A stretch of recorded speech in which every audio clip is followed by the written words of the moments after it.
Welcome to the family, son. Hello and welcome back to the channel. Today we've got something really special. We're heading back to the foggy streets of Silent Hill for Silent Hill 3. Let's go! As with the first two games in the series, this was developed by Team Silent, Konami's internal ragtag bunch of misfits. Although I feel like it is worth mentioning that this isn't the same iteration of Team Silent that made the second game. It was a smaller team of about 40, though it did keep some core members of Team Silent, such as Akira Yamaoka on the soundtrack and Masahiro Ito doing monster design and art direction. So with a team set, development of Silent Hill 3 began just days after the release of Silent Hill 2. But as with most game development stories, things didn't go quite as well as they could. Originally, Silent Hill 3 was going to be a rail shooter, but after the initial period of development, they realised that the sales for Silent Hill 2 were slow in Japan, and it was often being criticised for not being a direct sequel to the first game. And so, after wasting a considerable amount of time and budget, Team Silent felt that they had no choice but to scrap the plans for the rail shooter and move back to a traditional third-person style of survival horror. And thank God that they did, because I've seen what the arcade looks like. So, with that said, let's move on to the game itself. The game starts with our protagonist Heather finding herself in the Hell World version of the Lakeside amusement park, surrounded by dogs, strange monsters and weird rabbit costumes. She works her way through the amusement park and finds herself on the tracks of the mountain coaster, only to fall victim to one of its carts, causing her to wake up in the real world. She makes a quick call to her dad, and then she's approached by a private detective by the name of Douglas Cartland, who wants to talk to her about her birth. And of course, being a 17-year-old girl, this just creeps her out, so she goes into the bathroom and escapes via the window. And after exploring the back corridors of the mall that she's in, she finds herself in a store. Picking up a gun from the floor, she gets her first real encounter with the monsters in this game, the Closer.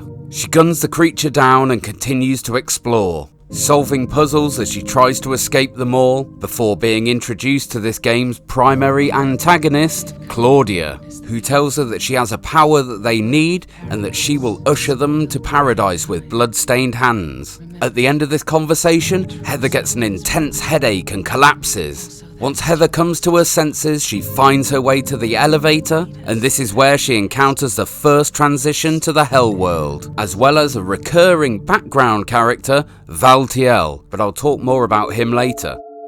Now finding herself stuck in the Hell World version of this mall, Heather must fight even more sickening creatures and find a way to escape. During her desperate exploration, she finds the key to her freedom, a moonstone hidden inside a walnut. And this moonstone will allow her to go through a door she finds with a strange moon symbol on it, and after going down a comically large ladder,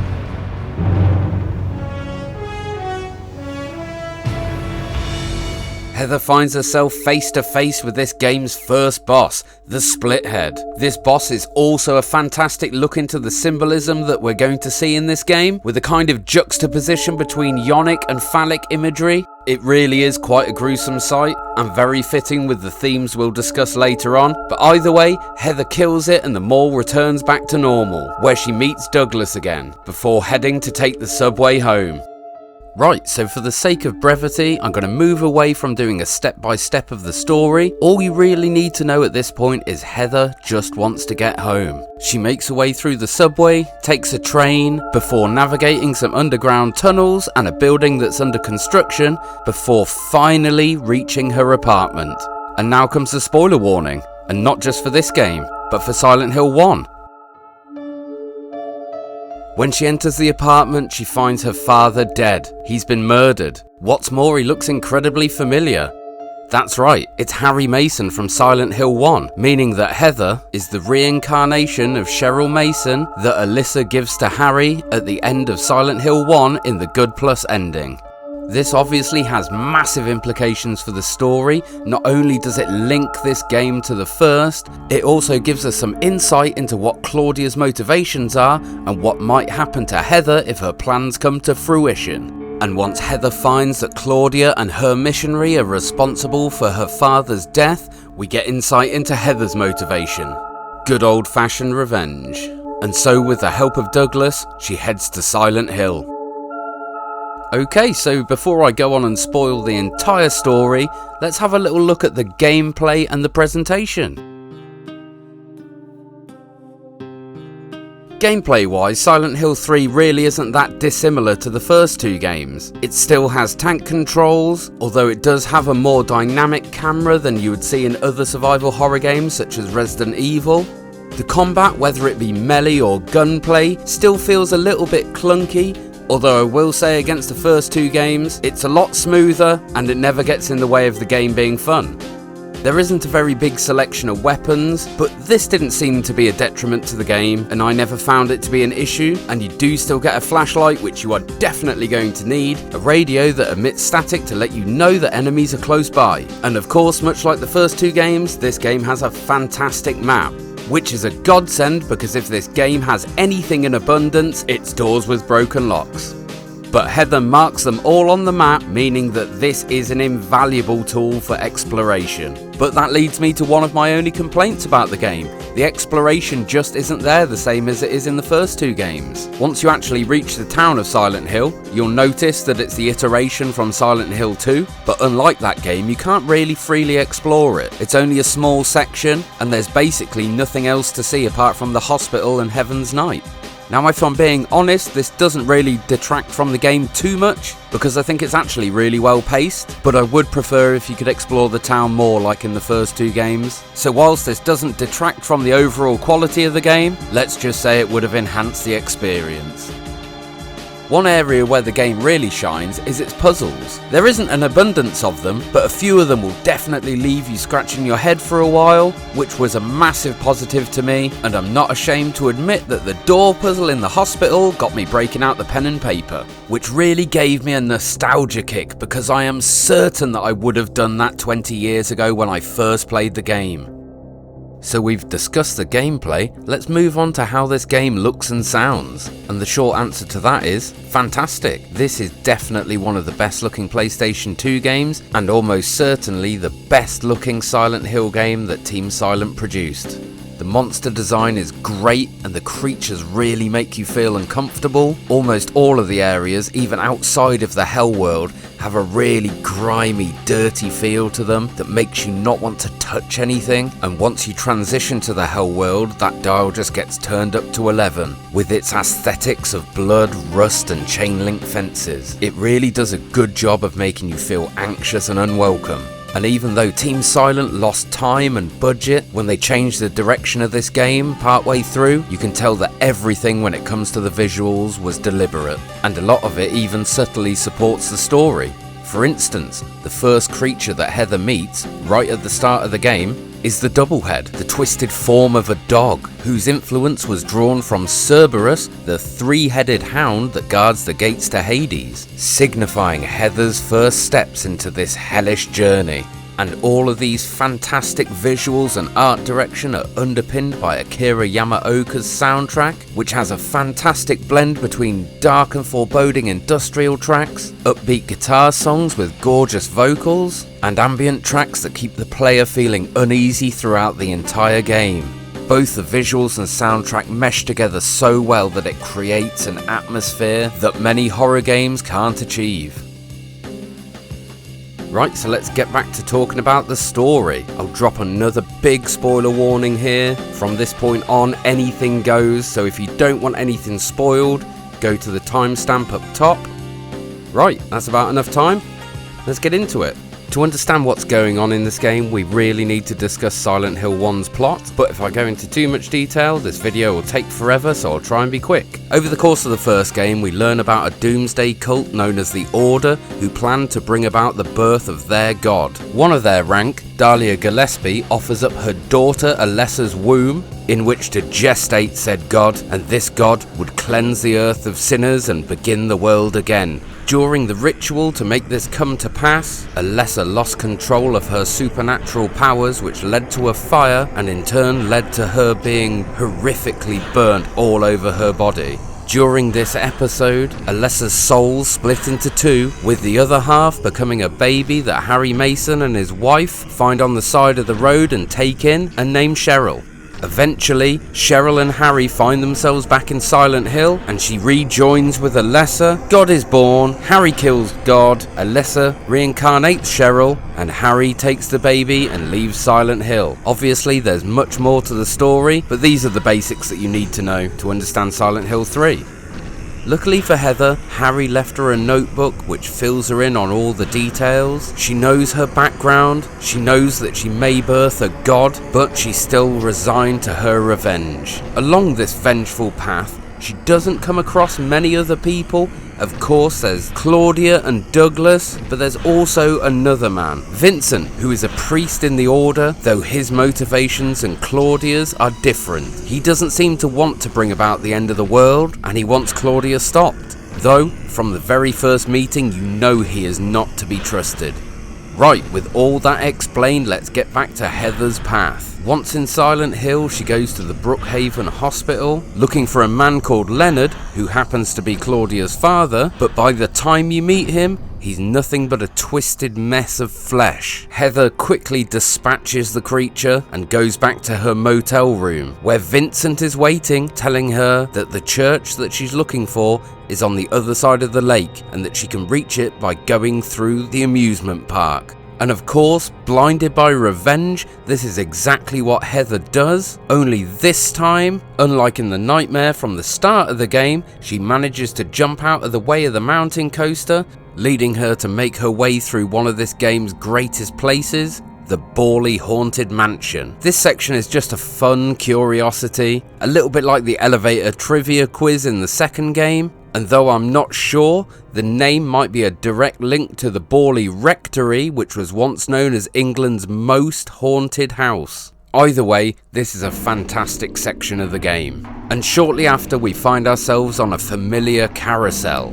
That's right, it's the place we either fought or saved Sybil Bennett from the first game, depending on whether we acquired and used the Agliofotus. Only this time around, Heather must fight the memory of Alessa, a blood-stained doppelganger of herself, a residual image of Alessa's consciousness, hell-bent on preventing the birth of a god. But Heather's desire for revenge is stronger and she comes out on top, leading her to the church across the lake.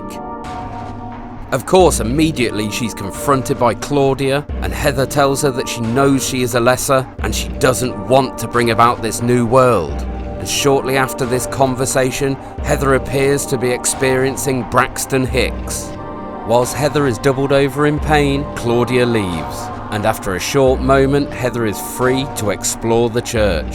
And during this exploration, Heather meets Vincent again, who tries to convince her that she's not been killing monsters at all, that these have all just been real people that Heather's perceiving differently. And when Heather looks horrified, he claims to be joking. Knowing that we can't trust a word from Vincent's mouth, we get back to exploring. We learn a lot more information about the church's beliefs and also about Alessa's horrific upbringing, all the while fighting off more hellish abominations, before solving a tarot card puzzle and finally making it to the church's inner sanctum, where both Claudia and Vincent are waiting. Vincent shows his true colours and tries to get you to kill Claudia, before getting a taste of his own medicine with a well-placed knife in the back. And as he lay on the ground dying before Heather, she begins to feel full-blown contractions as her skin mottles and she drops to the ground. It appears that the Order's god is ready to be born. And at this point, it's worth pointing out that I've purposely kept one piece of information from you. Throughout the whole game, Heather has had a locket in her inventory that her father gave her, and this locket contains Agliofotus, even if they did pronounce it wrong in the first game. Agliofotus! And this has importance because in the real world, in the past, people would use this herb to dispel demons. And as a bonus fact, this isn't actually a herb at all, it's a flower in the same family as the peony. And as a random coincidence, my wife had peonies in her bouquet at our wedding, and she's also called Heather as well. Well, that's enough digression. Heather consumes the Agliofotus, essentially aborting this god. But seeing her plans crumble around her, Claudia ingests the unwanted fetus and becomes the new surrogate for God. And after Claudia is completely consumed, an incomplete version of the Order's heretical deity is born, leaving Heather no choice but to battle for the future of humanity. And following in her father's footsteps, she's victorious and the nightmare is finally over. And outside of a throwaway line about blondes having more fun, so's the story. So now that we've finished discussing the story, we can move on to something even more interesting, the symbolism in the game and its approach to fear.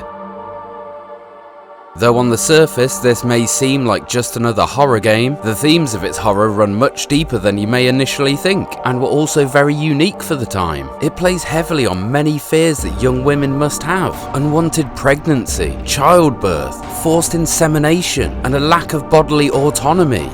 And with Team Silent's ability to deal with dark and sensitive subjects like they did in the second game, this all comes across as very believable and genuinely frightening.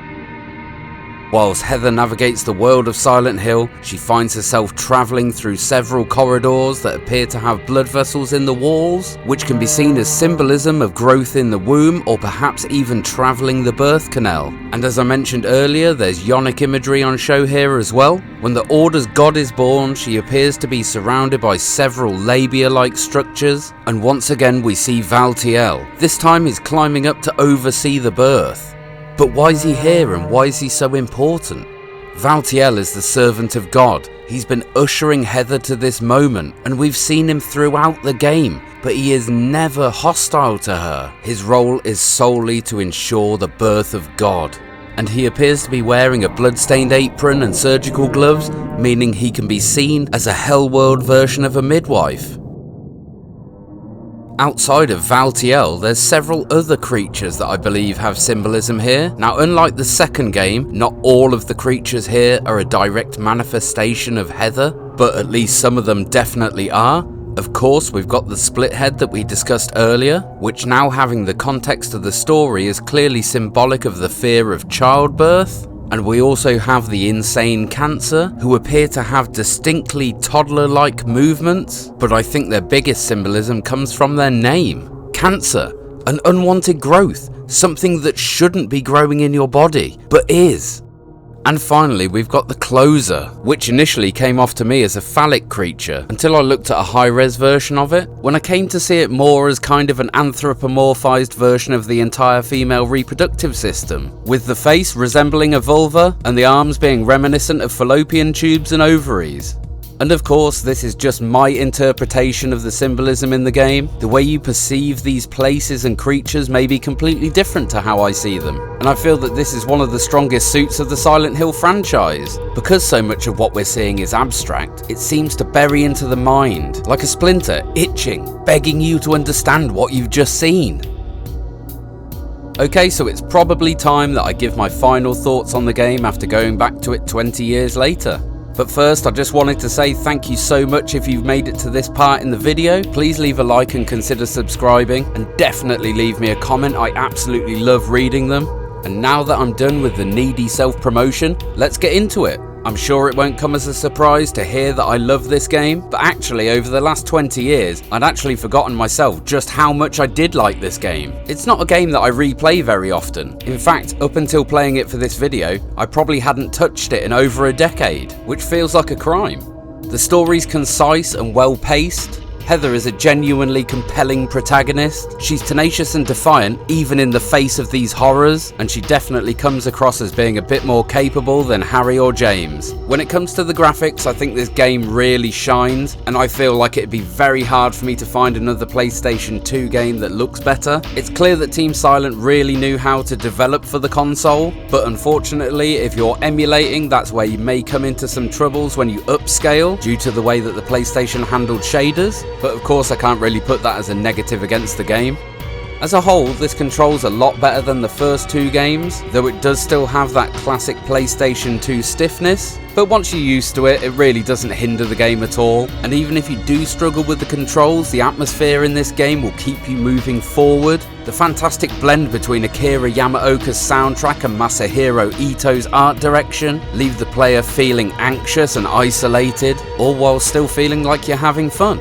Honestly, the only thing I feel this game's lacking is the exploration in the town of Silent Hill itself, and even that doesn't spoil the game for me. Honestly, this is a solid 9 out of 10 experience if you're into this kind of game. It's not as deeply personal a story as the second game is, but you could definitely argue the point that it's more fun to play.